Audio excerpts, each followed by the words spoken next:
नमस्कार। कॉन्सेप्ट की सीरीज में आज हम जो चर्चा में दो तीन शब्द रहते हैं क्लाइमेट चेंज के कॉन्टेक्स्ट में, एडेप्टेशन, मिटिगेशन और UNFCCC, इनकी चर्चा करेंगे। थ्योरेटिकल इनकी बैकग्राउंड समझने की कोशिश करेंगे और ये जानने की कोशिश करेंगे कि विकासशील देश हरदम एडेप्टेशन का समर्थन करते हैं, जबकि विकसित देश या जो धनी देश हैं वो मिटिगेशन की रणनीति का समर्थन करते हैं। ऐसा क्यों है? सबसे पहले हम बात करते हैं UNFCCC की, United Nations framework convention on climate change. इसको जुलाई 1992 में UN जनरल असेंबली ने पास किया था। हालांकि इस कन्वेंशन को इसके पहले जो रियो की समिट हुई थी जून में उसी साल, उसमें स्वीकार कर लिया गया था, लेकिन इसको एक फॉर्मल रूप पहुंचाया जनरल असेंबली ने 1992 में। हालांकि इसमें बहुत सारी बातें, लेकिन तीन चीज़ें मुख्य हैं। लेकिन उन तीन चीज़ों को समझने के पहले ये समझना पड़ेगा कि ये फ्रेमवर्क कन्वेंशन क्यों कहते हैं, ये फ्रेमवर्क शब्द क्यों यहाँ लिखा है। जब किसी कन्वेंशन का मतलब होता है संधि या ट्रीटी।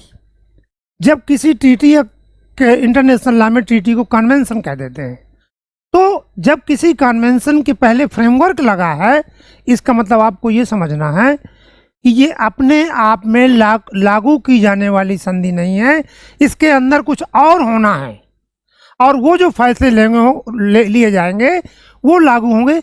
ये केवल आगे कुछ काम करने के लिए एक फ्रेमवर्क बनाता है कि कैसे किया जाएगा, क्या क्या तरीके होंगे।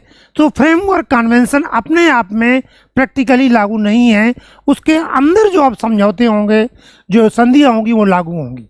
तो फ्रेमवर्क कन्वेंशन जो ये लॉ का था, इसमें तीन बातें मुख्य हैं।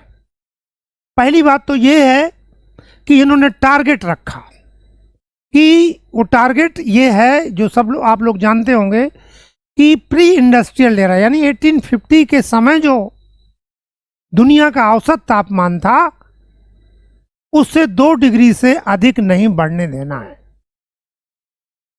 आप जो अभी 1.5 डिग्री की बात सुन रहे हैं, इसको 2015 में जो पेरिस का सम्मेलन हुआ था, जो समझौता हुआ था, उसमें मॉडिफाई करके इसको रखा गया है। लेकिन ओरिजिनल जो हमारा UNFCCC है आज अभी भी उसमें 2% है और उसी में है कि ये विचार करके इसको बदला जा सकता है, लागू करना है क्योंकि देशों को। दूसरी चीज़ है कि ये लक्ष्य को प्राप्त करने के लिए COP conference of parties, actually जो आप हर साल सुनते हैं कि जलवायु परिवर्तन सम्मेलन हो रहा है, ऑफिशियली एक्चुअली वो जो सम्मेलन है ना वो COP है। मैं आपको बता दूं कि 1992 में जब जनरल असेंबली की बैठक हुई थी तो केवल UNFCCC भी अडॉप्ट नहीं किया गया था, 2 और कन्वेंशन भी अडॉप्ट किए गए थे, बायोडाइवर्सिटी कन्वेंशन और कन्वेंशन ऑन डिजर्टिफिकेशन। उनपे भी COP की बात है, लेकिन उनका COP हर साल नहीं होता। ये कन्वेंशन में ही लिखा होता है कि सम्मेलन कितने वर्ष पर होगा। जो जलवायु परिवर्तन का कन्वेंशन है UNFCCC, इसमें लिखा है कि हर साल COP होगी। इसीलिए हर साल जलवायु परिवर्तन सम्मेलन होता है। इस सम्मेलन का उद्देश्य क्या है? इस सम्मेलन का वही उद्देश्य है कि ऐसे उपाय, समझौते करना या ऐसे मेथड अडॉप्ट करना ताकि वो 2 डिग्री सेंटीग्रेड या बदला हुआ 1.5 डिग्री सेंटीग्रेड के लक्ष्य को हम प्राप्त कर सकें। तीसरी बात थी, अभी तक 2 बातें आ गई। लक्ष्य क्या है, कैसे क्या किया जाएगा उस प्राप्त करने के लिए। अब तीसरी चीज़ इसमें मुख्य है, कैसे किया जाएगा। ये विकासशील जो गरीब देश हैं उनके पक्ष में रखा गया था ये आइडिया, उसमें उस कन्वेंशन का ही पार्ट है। कॉमन बट डिफरेंशिएटेड रिस्पॉन्सिबिलिटी, साझा लेकिन विभेदीकृत जिम्मेदारी। इसका ये सिद्धांत को पालन करते हुए जलवायु परिवर्तन के उपाय अपनाए जाएंगे, ये तीसरी बात है। ये सिद्धांत भारत और अन्य भारत जैसे विकासशील, विशेषकर जो लीस्ट डेवलप्ड कंट्रीज हैं, उनके लिए बहुत लाभदायक है। इस सिद्धांत का मतलब क्या है? इस सिद्धांत का मतलब ये है कि जलवायु परिवर्तन का रोकना सबकी साझा जिम्मेदारी तो है, लेकिन रिस्पॉन्सिबिलिटी डिफरेंशिएटेड होगी। कैसे होगी? उनकी क्षमता के अनुसार। भाई अमेरिका जितना कंट्रीब्यूट कर सकता है जलवायु परिवर्तन में टेक्नोलॉजी और फाइनेंस से, या यूरोप के देश कर सकते हैं, उतना अफ्रीका के देश नहीं कर सकते हैं। तो इस बात का ध्यान रखा जाएगा।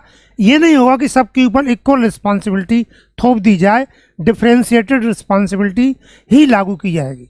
लेकिन आज जो जलवायु परिवर्तन वार्ताएं चल रही हैं, उसमें एक नेगेटिव पहलू ये आ गया है कि इस सिद्धांत को विकसित देशों ने किनारे कर दिया है, जबकि भारत जैसे देश इस सिद्धांत को लागू करने की मांग करते रहते हैं। अब इसमें जब भी जलवायु परिवर्तन की बात आती है तो ये दो टर्म जरूर आते हैं, एडेप्टेशन, इसको हिंदी में कहते हैं समायोजन, मिटिगेशन, इसको हिंदी में कहते हैं निवारण। पहली बात तो हमें समझना पड़ेगा कि ये दो टर्म का अर्थ क्या है। एडेप्टेशन का मतलब है कि हम जलवायु परिवर्तन आ गया, हमें अपने को बदल लेना है ताकि उसका प्रभाव हमारे ऊपर कम से कम पड़े। जैसे मान लो जलवायु परिवर्तन की वजह से सी लेवल बढ़ रहा है, तो हम वहाँ कोस्टल एरिया में एक दीवार बना लें कि सी का पानी हमारी तरफ ना आ पाए। ये एडाप्टेशन है।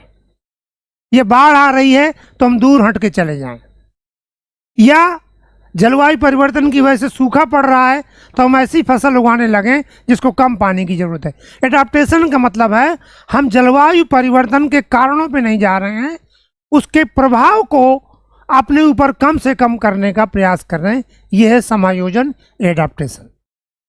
मिटिगेशन जलवायु परिवर्तन के कारणों से संबंधित है, यानी हमें ऐसे उपाय अपनाना है कि जलवायु परिवर्तन या टेम्परेचर में राइज हो ही ना, यानी हम अधिक से अधिक कार्बन डाइऑक्साइड को ख़त्म करें, अधिक से अधिक पेड़ लगाएं, या कुछ भी ऐसा करें कि जलवायु परिवर्तन हो ही नहीं। ऐसे चीज़ों को कहा जाता है मिटिगेशन उपाय। जैसे फॉरेस्ट लगाना, कार्बन को सोखने की अनेक पद्धतियां हैं।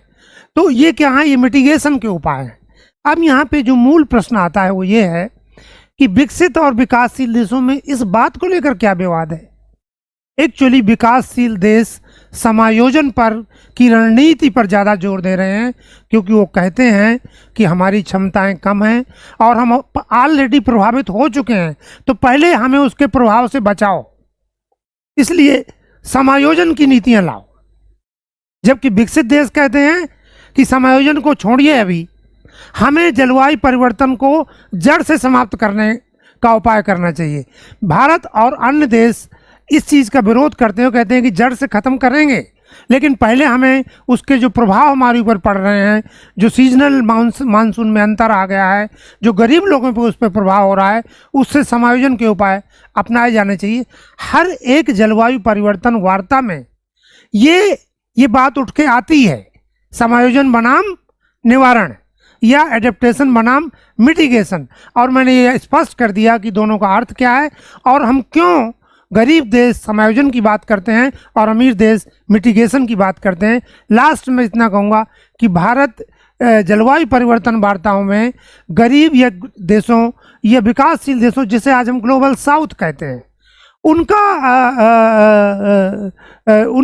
उनकी आवाज़ है या उनके पक्ष को प्रस्तुत करता है। Thank you.